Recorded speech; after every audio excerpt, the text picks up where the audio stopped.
I gotta start it every time. You said you was doing this whole Welcome back, everybody, to our video. This is. Welcome back, everybody, to our gun channel. Brothers Nora, I'm Juice. And I'm D. And today, just like we promised you, this is a prepping video. All prepping. All about it. Today's video, we're just gonna talk about prepping, what it is, and why you should do it. And why it's important, because this is definitely essential. Prepping is important for all type of different disasters, no matter how small or how big. Something that's so simple as your car being stuck on the side of the road. All the way up to economic collapse, Civil War, World War III, natural disasters. It really don't matter. Yep.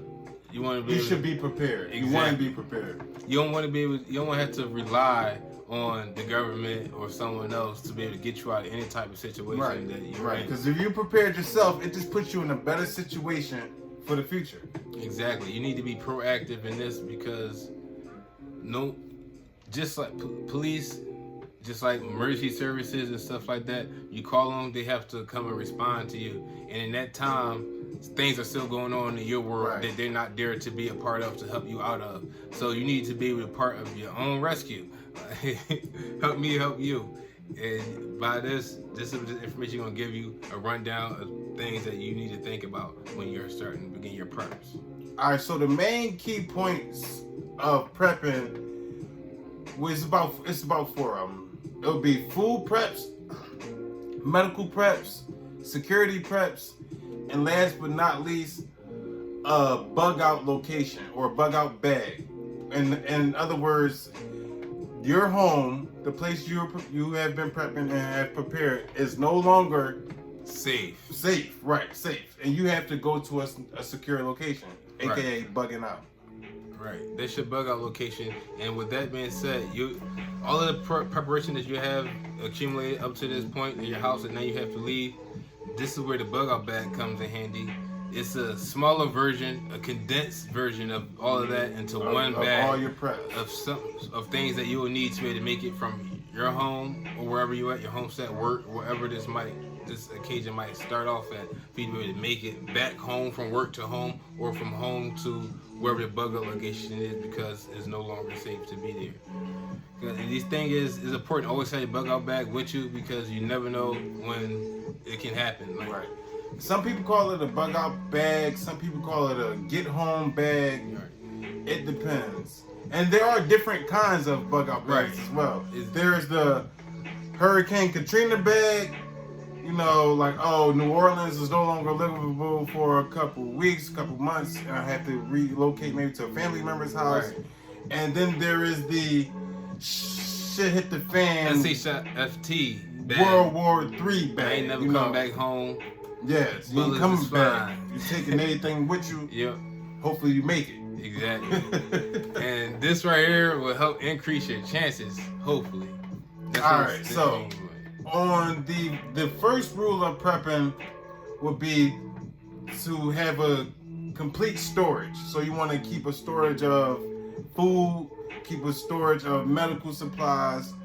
You got to keep a storage of things like ammunition, keep your firearms ready to go, all of those things. And you need water preppers. You need water. Water is the biggest thing. That's the biggest part about it. Especially when you're on the go. Yep. If you're really, bunkering down inside, then you can store water fairly easily. You get the 5 gallons, the 5-gallon jugs, you can get them delivered right to your door, or you can even get cases delivered right to your door. You could just stack them up in a corner somewhere. Make sure you rotate them. You rotate them out so it doesn't just sit there. But it gets a little trickier when you're on the go. Let's just say your location is compromised and you have to go. That's when your bug out bag comes into play and your water storage comes into play, because you won't be able to take all of the 5-gallon or the 24 packs you have stored up. You have to go with whatever you gonna have more like 3 to 4 liters of water on you. And water is weight. Water is heavy. Water is heavy. But one of these hydration packs that goes inside of a bug out bag, It depends on which one you get. You know, they come in different sizes, carry different amounts of water. But right, and this here is a 3-liter Camelback pouch, and as you see, it also has its own holding case, so you could take it by itself and carry this as a book bag. Right. But this is the bladder right here inside, and you can just drink water on the go. You don't have to worry about no bottles or anything like that. So you can carry up to 3 liters of water just in this alone. So this is a good start, but as you know, this is not going to last you long term. Very long. Right. So when you're bugging out, you want to keep things like water purification tablets, or maybe even water filter straws. Right. And another thing that you also do, you can carry also a canteen like this, an aluminum one like this, you can boil water straight out of it. Put it over a fire. You can cook, do anything. You can drink right with this. What thing was it? I had the straw. Yes.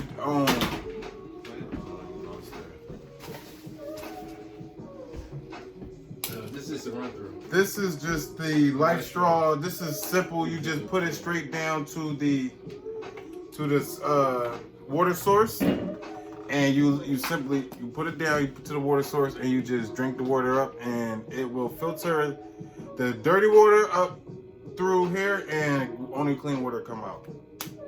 Magic. This is a lifesaver. Puddles, ponds, streams, still water. It doesn't matter. All right, water. Can't tell you enough how important water is. But at the water prep, you will have to store food preps. Food preps is pretty easy, just like water. You buy it in your regular daily life. You go to the market, you just buy one extra thing or 2 extras, and you just put them in the back for a rainy day. You wanna keep canned dry foods, canned foods, grains like rice and pastas. You want all foods with long shelf lives. Yes, right. That's gonna store it for a long time. I would recommend starting off with the cheapest things like rice and flour and canned goods. Those are very cheap. You could get, like I said, just a couple extra things as you go to the market for your monthly or weekly shopping or whatever. And just grab a couple things to put in the shelf in the back. Right, exactly. And that's all type of stuff that you'll have prepared prep wise into your thing. But you also have to be, on the bug out side of things, be able to take those things with you. So you won't be able to take all your food with you. So then in that case, you'll want to take foods that's higher in protein and calories. Right. And this right here is some dried fruits and nut mix. Trail mix. It lasts a long time, and you can just eat it right on the go. There's a lot of protein and stuff. You're getting out of your nuts and your fruits in there, everything that you need. So this is good also. And more long term, when being out, this is on the bug out side of things. When you have to go in your book bag, eventually you'll run out of the foods and stuff like that. But you would also need ways to also procure food. So then you have to learn certain skills like trapping game and fishing and stuff like that. And one of the things that's an easy way for you to catch fish, is this right here, yo-yo reels. And then what you do is you hang this from a tree. Like this, and you set your bait up over here on this end, hang it from a tree. And while this is dangling, a fish come, get your bait off of here, and just zip them right up, and it just be hanging there. See that? It just be hanging there. Whenever you come back and get it, you come and grab it. But this was something you'll basically set up in the beginning of your camp. You set that up while you're doing everything else. By the time you're done, you'll have something to eat. But this is just one thing. You need to do other kind of things to be able to catch something bigger. Before we forget and move on, on the food prep tip, vacuum sealing and canning your own food is the cheapest way to go. Cheapest way to go. Canning your own food, very simple. You can can anything, meats, fruits, vegetables. It really don't matter. If you can it ready to cook, whereas if you could just heat it up and it'll be ready to go, or you can can it cold, and you can can them. You can entire meals in a can yourself and store it for however long. And also vacuum sealing. I have a vacuum seal. I don't have a canning machine, but I do have a easy seal, whatever it's called, Silamill. So I vacuum seal things like my meats and my fruits, just so they can last longer. And you also, on a long-term side of prepping things, bug out bag or in a home, is to have seeds and store seeds and have the knowledge to be able to grow, garden, and things like that. So you'll be able to know what you need to do and what you can put next to what and what it takes. Because honestly, until I start doing this prepping stuff, I found out that there's a lot of things that you can literally grow in your house that you don't have to have a garden outside to grow. For sure. And nowadays they got probably a little too fancy. Nobody probably know, but you can vertical grow. So you can build a tower and no dirt involved. You can literally grow up plants up your wall in your house. So there's also that. But on to the next. Besides food preps, there will be security preps. You have all of these things now, food, water, and stuff that people who are unprepared do not have, and they will try to take it from you. Exactly. So you have to have a way to defend yourself. And your preps. You have to defend yourself and your preps. Yeah, one of these things about prepping and stuff, you want to keep your preps and all that stuff to yourself, because the more people know that you have all these preparations, you are who they're going to look to when these actual disasters come up. But the whole time while you're preparing and doing all these things, these are the same people that's going to look at you sideways for doing so. But you can be the same person that they're going to come looking for to save their lives. So this type of thing you want to keep, to yourself. Right. Okay, on the security prep tip, the main thing you want to procure is a firearm.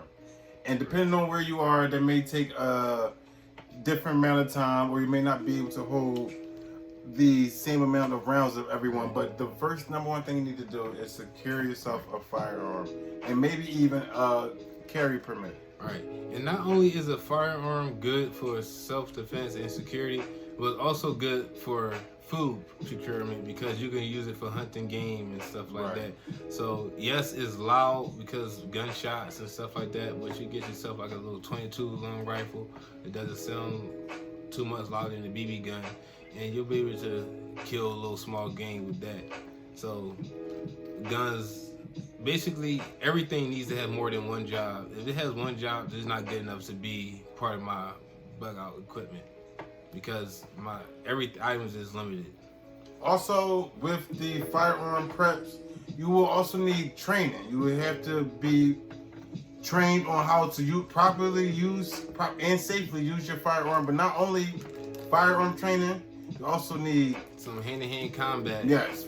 Because there will be situations when the firearm is not going to be the equalizer. It's going to be imano, hand-to-hand, man-to-man, man to woman, whatever. In those type of situations, anything goes, sad to say. Right. That's you want to have those type of abilities. You could be the best shot in the world, but somebody catch you in the hallway. You gotta know how to not only defend yourself, but also defend yourself while getting to your sidearm. Right. No matter where you have it at, and putting down the threat. Yep. And also on defense, you also need something like this. Body armor.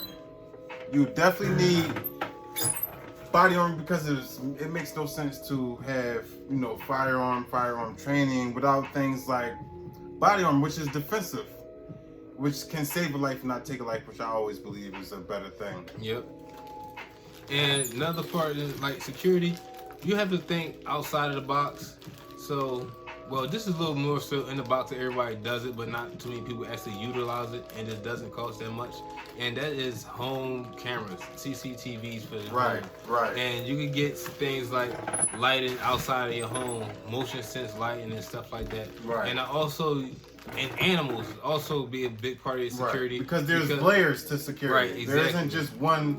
I don't just get a firearm like, oh, I'm secure now. Like, no. Exactly. I also have cameras. I also have gated gates around my, around my yard or whatever. Right. There's layers to security. Even if you don't have a camera or don't have an alarm system, you can just get the sticker that says you do. Yep. No one knows the difference. And having a sign that says "will be shot," yeah, it sounds scary. But you have a sign that says "you will be sniped." That sounds a whole lot more dangerous because everybody knows if you're getting sniped, more likely I can't see this person, so I don't know where they're coming from. Right. And snipe sounds a whole lot more deadly and vicious than. There are many layers to the security aspect of home defense. Exactly, because an animal can hear and sense things way before someone approaches. I'm pretty sure y'all all have dogs and you hear them start barking and stuff even before someone comes up your driveway. Right. So you already know to have the alarm outside of your home even before the home alarm actually activates. Right. Because to me, self-protection protecting myself doesn't start once you're at my doorstep. Protection starts out for me out at the street. Like when you're at my doorstep, I already feel like it's too late already. Like you got too far for me to recognize you, for you to get this close. Before you recognize the threat. The threat, right.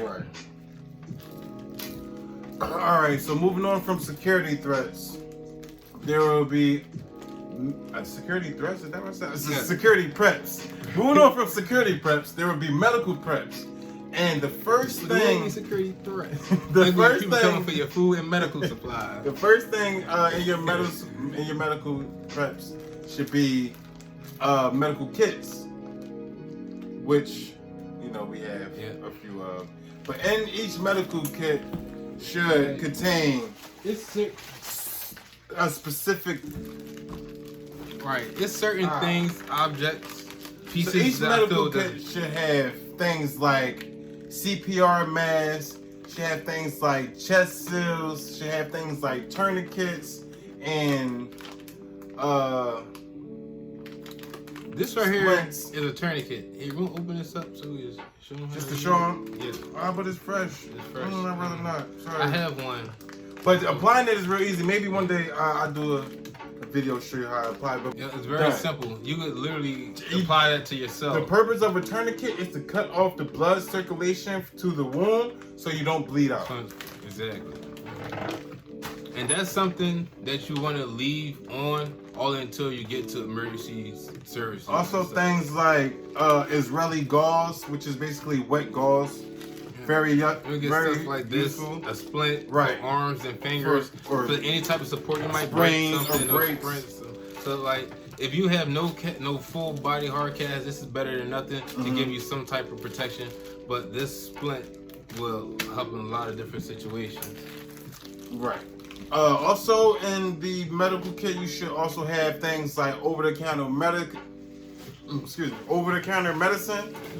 and personal medicine. So over-the-counter medicine, you should have things like Advil, Tylenol, ibuprofen, because in those stressful situations, Lord knows you don't want to be dealing with a headache while trying to protect yourself and your family or whatever the case going on. You should also have personal meds.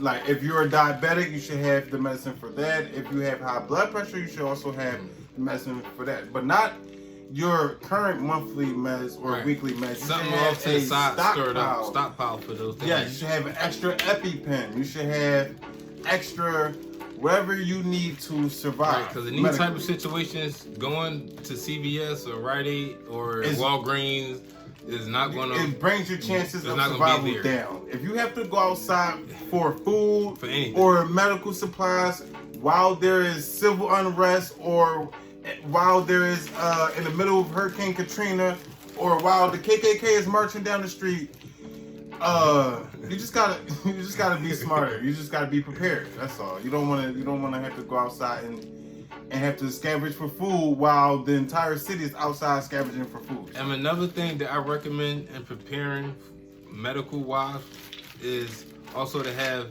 your vitamins, because that's being out in the field and stuff, and when you're not on a regular diet, that's something you're gonna be lacking, is the daily vitamins that you need to have in your body. And as you seen with the last pandemic that happened, that vitamin C was one of the big things that you couldn't find anywhere. So I like to keep some vitamin C and also some multivitamins for my green veggies, so I can get them all in just a pill while being out in the wild. That I'm not too, what's the word I'm looking for? Deficient. Like, you own your vitamins. Vitamin deficient. You know, there's something I need in my body to be able to have some energy. Just because, like, something so simple as that, like, you need to have stamina and stuff like that, especially moving from place to place and stuff like that. So, having those preparations is very important, but most important than it all is having training in all of those preparations that you plan on doing and using and utilizing, and also yourself. You need to be able to walk long distances, run. Like, you don't have to be the fastest person in the world, but you need to be able to run. You need to be able to run for a longer period of time. You need to be able to climb and all of this other type of things, because in those situations, only you gonna be helping you. Like, if you stuck on the side of the building, hanging on the side for some odd reason, you can't do one pull up, you're done. Like, but not only physical preparedness, mental preparedness, emotional preparedness. You have to be prepared to protect your family at any cost. You have to be prepared to get to your secondary bug out location at any cost. You have to be prepared to handle, these high stress situations. And it's easier said than done, but you have to at least know that you have to be prepared before you can actually be prepared. So that's the first step. Right. So being prepared already gives you a huge boost. So please prepare. Because you also need, like he said, I want to elaborate a little bit more on training, because training goes for all of the subjects we cross. You could train in your food preps by gardening. You could train in your security preps by hand-to-hand combat, or maybe just learning more about your firearm, or maybe going to the range, or maybe learning more about your firearm, maybe going to the range and getting some actual firearm skills, or maybe in the medical preps, training in the medical prep, go to some CPR classes, try to apply the tourniquet on something at home. Yeah, you don't tell you to do it on yourself. On something at home. Else.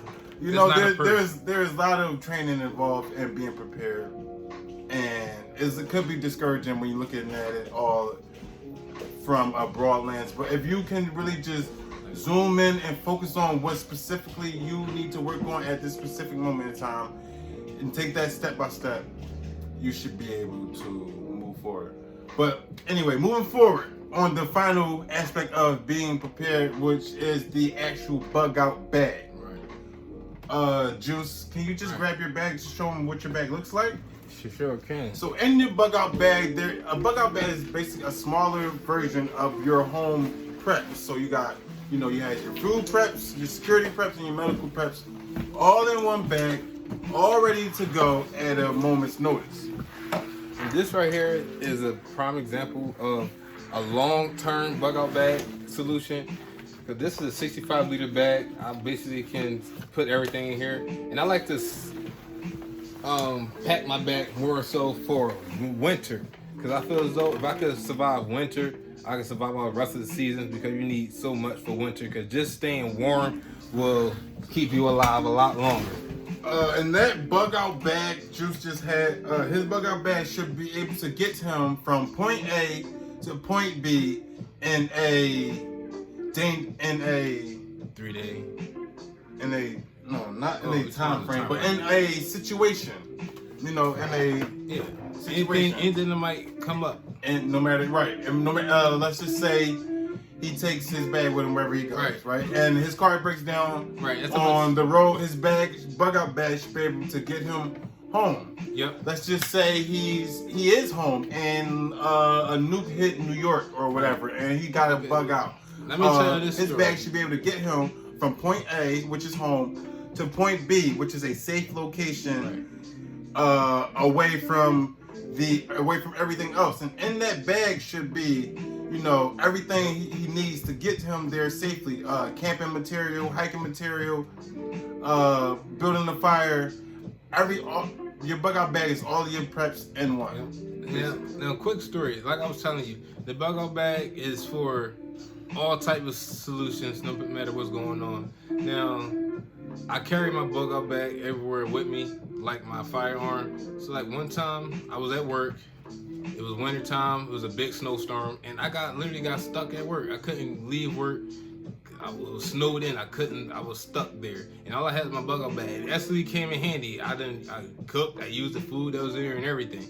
But this situation like that, not everything has to be some drastic, life-changing event for you to have a bug out bag. And that one little, and I was literally stuck at work for 2 days, almost 3 days. If like I could have really went through some things if I didn't have my bug out bag. I was stuck in my job. No food and stuff like that, but I had all these things in my bag. I had lights and batteries and portable chargers and all this stuff in my bag that I was able to survive for almost 3 days on my own.